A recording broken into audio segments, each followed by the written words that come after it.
Sušená švestka je krásné zvíře, chovat ho doma je pecka. Sušená švestka ve značné míře je duší umělecká.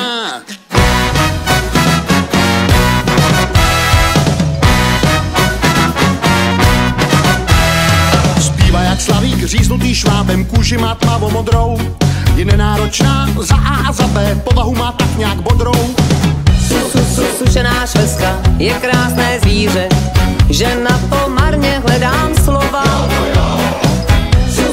Sušená švestka je krásné zvíře, nesmí se ale rozmazlovat. Někdy ti sice dá herdu dozad a zařve, jsme přece Češi. Za nocí hrápe, ale ne pořád, když děláš pst, dost to řeší. Po ránu bývá velký mazlík, na práci je bohužel slabá. Když jí to řekneš, má ti to za zlý, řekne ti leda tvá bába.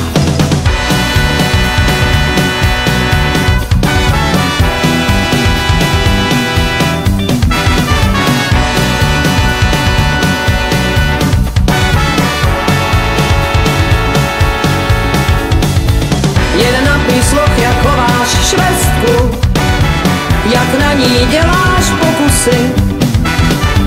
Ve škole za to slízneš šestku a účet jen u pusy. Sušená švestka je krásné zvíře, že na to marně hledám slova. Sušená švestka je krásné zvíře, nesmí se ale rozmazlovat.